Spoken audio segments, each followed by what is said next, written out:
On revient ce soir encore sur la généralisation de la protection sociale dont la cérémonie a été lancée, la cérémonie de lancement a été présidée par le roi Mohammed VI.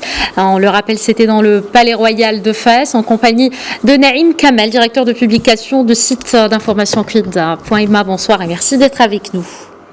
Bonsoir, merci à vous. Naïm Kamel, la généralisation de la protection sociale sous l'impulsion du roi Mohammed VI, c'est une priorité. Qu'en est-il dans le détail de la qualité des prestations et est-ce que justement la formation des professionnels de santé est prévue dans ce cadre? Il faut bien. Maintenant, je dois vous dire, pour ce qui existe déjà, j'en suis témoin, c'est que déjà la CNSS a été mise à niveau et offre une qualité de service qui est dans les normes. Je crois que c'est un modèle qui peut être étendu et recopié, ou plutôt dupliqué ailleurs ou dans ce qui va se faire.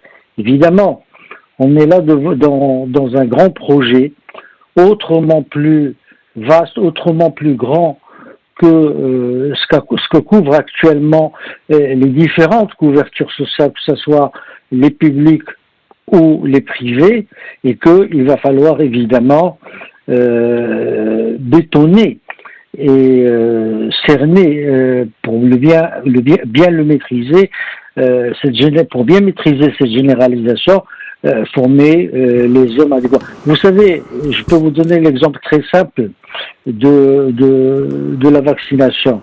C'est-à-dire, c'est que quand on veut, on peut. Au Maroc, on l'a montré plusieurs fois. On l'a montré à la Marche Verte. On l'a montré quand il s'est agi, par exemple, de mettre à niveau l'ONCF et les gares de l'ONCF.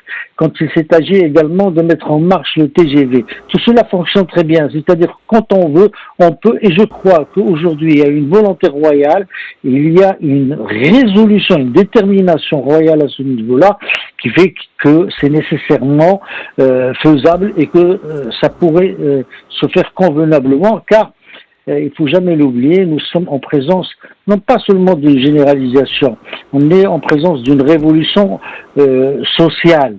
Et il y a eu beaucoup d'audace dans cette opération de la lancer maintenant, alors que les économies mondiales sont malmenées par la pandémie et que il y a beaucoup de frilosité à dépenser. Or, on le voit, le roi l'a fait au début de Ramadan, a lancé ce projet qui lui tient à cœur depuis 3, 4, 5 années, qu'il le répète dans ses discours, et qu'il avait même institué une commission pour réfléchir au nouveau modèle de développement, qui était dans son esprit et dans sa lettre fondée sur la lutte contre les précarités et les vulnérabilités. Les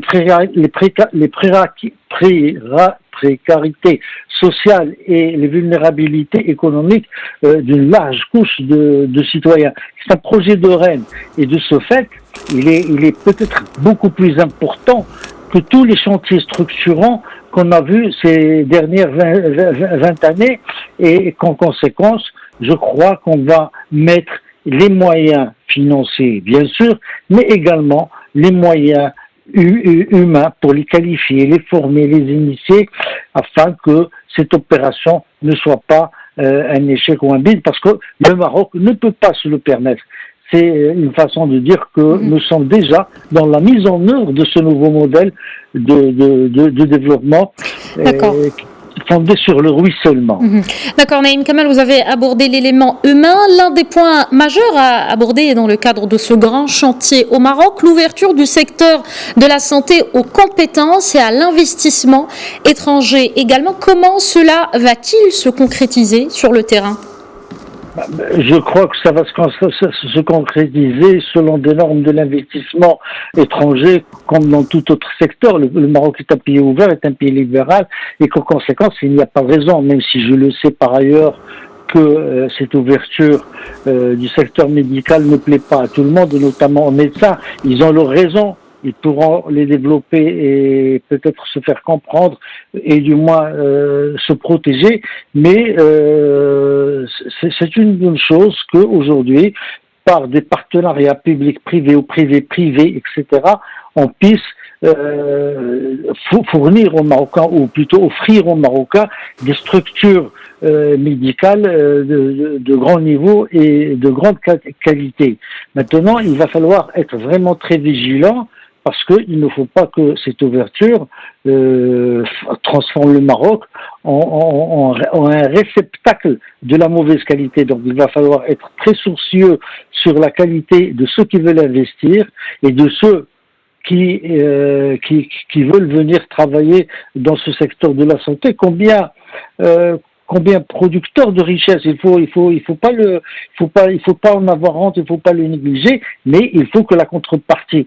Je crois aussi que du moment qu'on est en train d'ouvrir, vous savez que nous avons un déficit en médecins de pratiquement 33 000 médecins, le manque qui existe au Maroc, et que nous avons 25 000 médecins opérationnels, ce qui fait on est loin de la norme internationale des standards de l'OMS.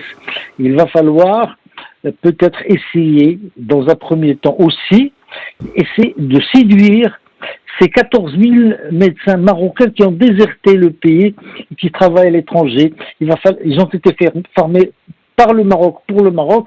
Il faudrait peut-être essayer de réfléchir également sur les conditions de les intégrer. Un point et j'arrête là. Alors, il faudrait aussi être très vigilant sur la réhabilitation du secteur public. Et il est essentiel pour qu'on n'aille pas une médecine à deux vitesses, une médecine privée pour les riches, une médecine publique pour les pauvres de mauvaise qualité, et cette médecine publique qui pendant la pandémie a fait ses preuves, qui s'est mobilisée, qui a montré sans aucun doute quand on la mobilise, elle est là. Votre idée est claire. Merci beaucoup, Naïm Kamel, directeur de publication de site d'information quid.ma. Merci encore une fois pour cette lecture.